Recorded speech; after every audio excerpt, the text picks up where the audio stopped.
Welcome back to our series on statistical methods. I'm Mark Ledbetter. This is lecture 25, and this is part C, and we're continuing to discuss nested designs. Again, that's where one of the factors in the ANOVA is nested within the other factor, so that second factor that's nested is dependent upon the first factor. Why don't we go ahead and get started? All right, so we're going to define for the mixed effects model and the random model. No, for the mixed effects model only, sorry. Mixed effects and for the fixed effects, that's right. So here, remember that this is for a fixed effect. When A is a fixed effect, then we're going to define sigma A as sigma A squared as 1 over A minus 1 times the sum of tau I squared. So this is the average of the squares, of the sums of the squares of the tau i's, okay? All right. So this is just a definition. Now, our book doesn't do this. It writes this whole messy thing out every time. I don't like writing that every time. It's hard to read and it's inefficient. So I'm going to use this definition, okay, for the notes. So for fixed effects, anytime A is a fixed effect, whether it's in the mixed model or the totally fixed model, this is what we're going to do for sigma A squared. The only time it's going to be different is if we have a fully random effects model. If A is random, then we're just going to say sigma A squared. If A is random, sigma A squared will be normally independently distributed, or let's see, I'm sorry, that's not right.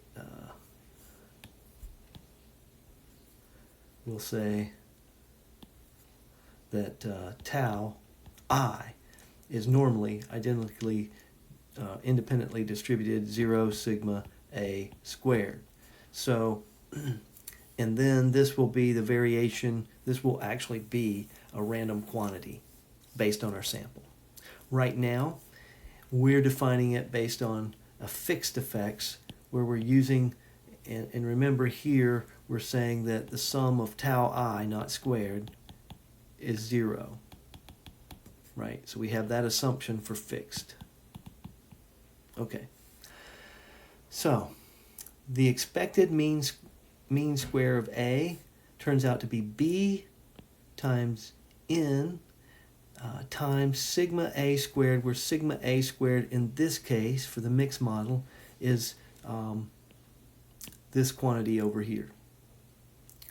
And then we have N times sigma B nested in A squared plus sigma E squared, okay? So 3 terms instead of 2.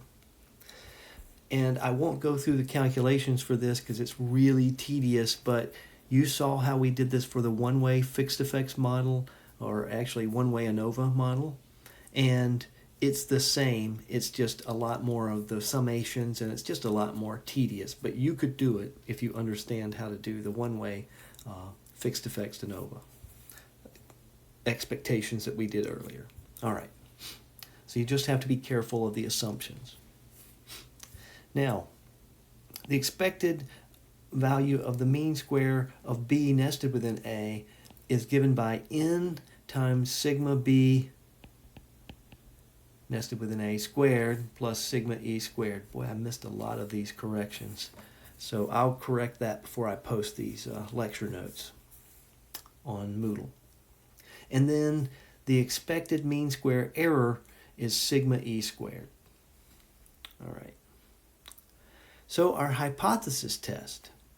So we have more than one here. So this is number 1, is that all for the fixed, this is for fixed.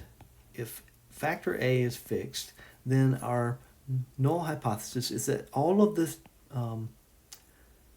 treatment effects are the same against that at least 2 of them are not the same.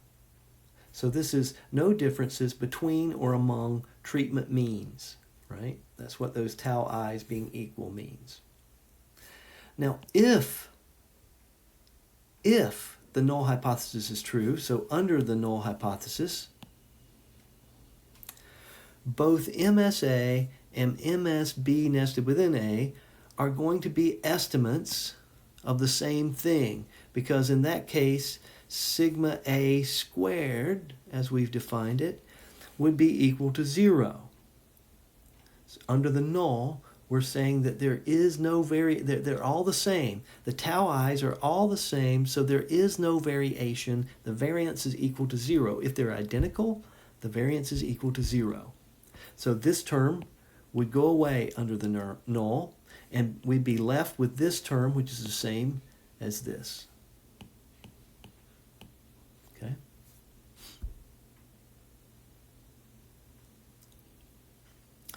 And our F statistic is MSA divided by MSB nested in A. And that would be approximately 1, because MSA would just be this portion, and that's the same as this. So if we take this divided by this is 1. Since they're random quantities, we don't expect them to be actually equal to 1, but if the null hypothesis is true, all of these are the same, then this ratio here for our F statistic is going to be very, very close to 0. And I need to change that FA, okay? All right. Now, from our example, we're going to have this ANOVA table. Now, we're not talking about how to calculate this using R at this point in time. We're trying to understand how the computer is calculating this ANOVA table. That's what we've looked at up to this point, and now how to interpret the results that it gives us. Okay, so spray is going to be factor A, and the trees are going to be B, which are nested within A. Now, we said that F of A is going to be approximately 1 or close to 1 if the null hypothesis is true, and the null hypothesis is that tau 1 is equal to tau 2 is equal to tau A, and if this is true, then they're all equal to 0, by the way. So if that's the case, then we get an F of A that's close to 1. Now, the alternative is that they're different, and what will happen then is that these numbers are going to be different, but this number is nested within this number, so we can't have MSA smaller than MSB within A. So it's only going to be if the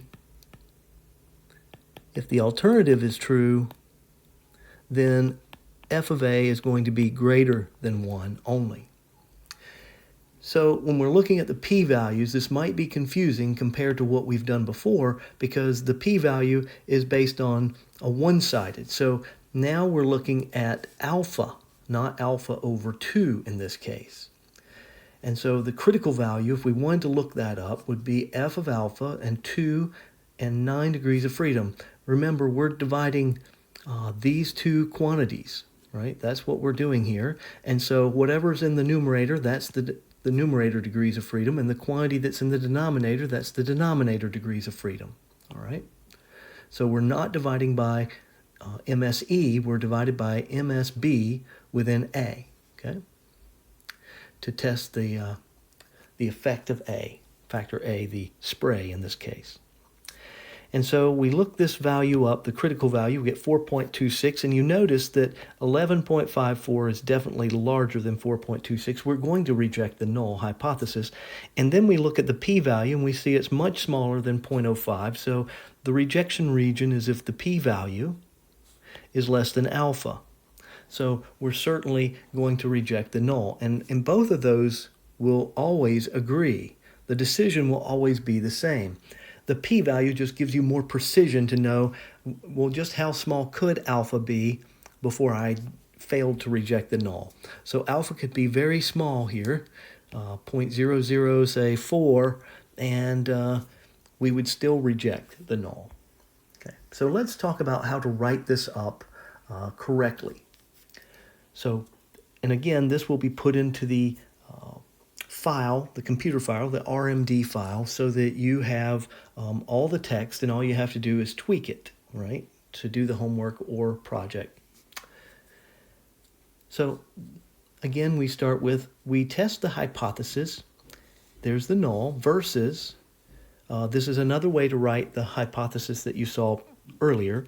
Tau 1 is equal to tau 2 equal up to tau a, and all of those are equal to 0. So if they're all equal to 0 under the null, then the alternative can be written tau I not equal to 0 for some I.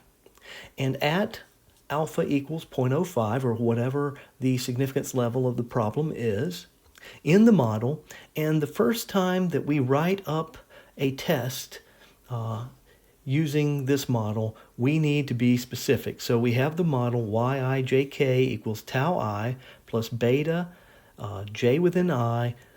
You can put the j first, or you can put the j at the end, but I is in parentheses, and either way is fine. I kind of like to have the I first and then the j, but some people like the j first and then the I. Plus epsilon, and then ij. So k is nested within I and j, and that's what the notation here means. We have I equals 1 to a, and actually here we could say 3, and j equals 1 to b. There were 4 trees, and then there were 6 leaves. Okay, so you can plug in those numbers. And this is the part that we're not going to put in the subsequent test. Okay, all of this.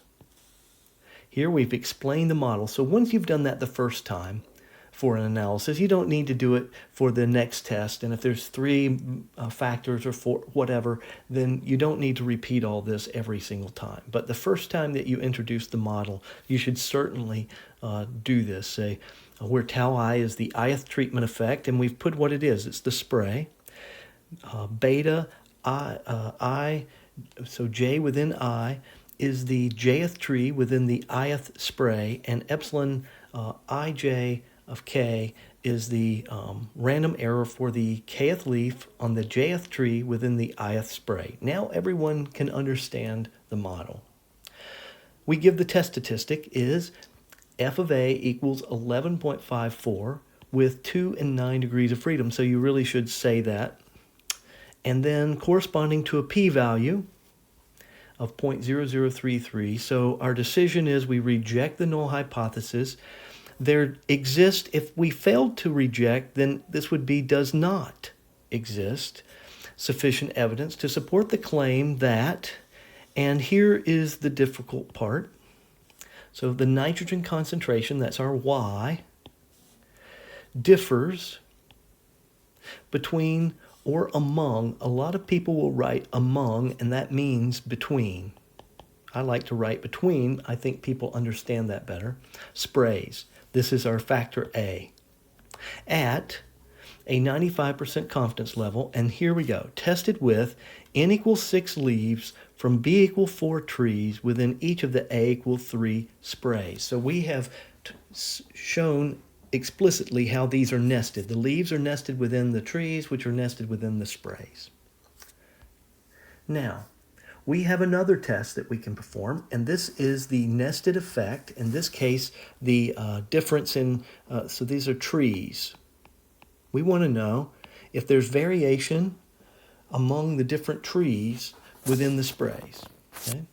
So now remember, the trees were randomly selected, so they're a random effect, and this model is a mixed effects model. So our null hypothesis is that sigma sub b within a squared is equal to 0 versus that it's greater than 0. At, again, alpha equals 0.05 in the model, and we give the model here, and the I, J, and K, but we don't talk about what the terms mean because we've already said it in the test for F of A, for the sprays. So here we give the test statistic F of B within A is equal to 12.75, having 9 and 60 degrees of freedom. Where did I get that? Well, we're taking this number and dividing by the error here, And so 9 and 60. So that's where we get those degrees of freedom. So it's important to understand how the table is made, because otherwise you don't know these degrees of freedom.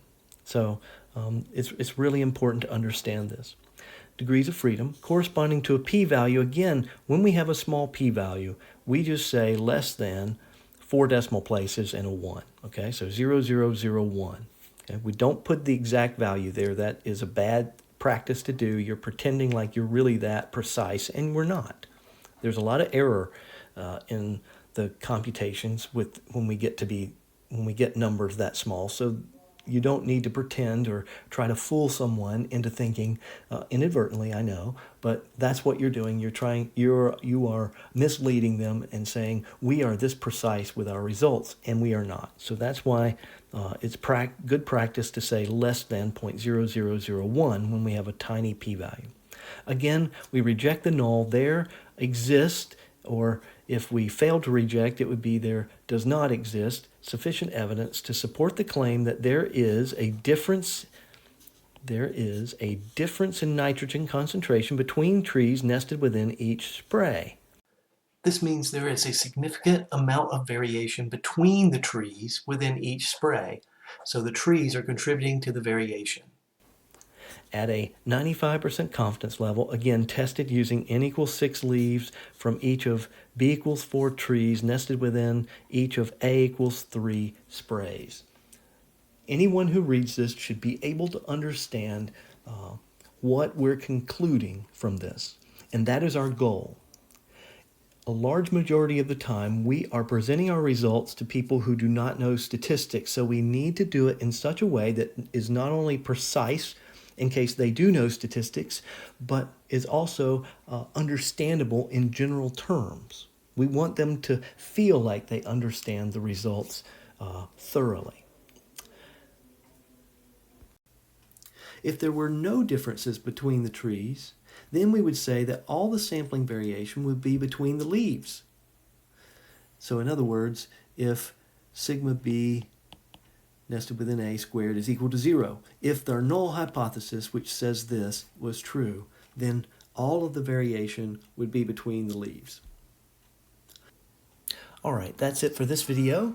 If you have questions, please make sure you come to virtual office hours. If you need help prior to office hours, by all means email me. But when you email me, if it's about a problem, then email me what the problem is, because I may not have it available, and then your work on that problem so far. If it's code, then by all means send me a copy of the code, and in the email tell me where you're having the problem and that you need help.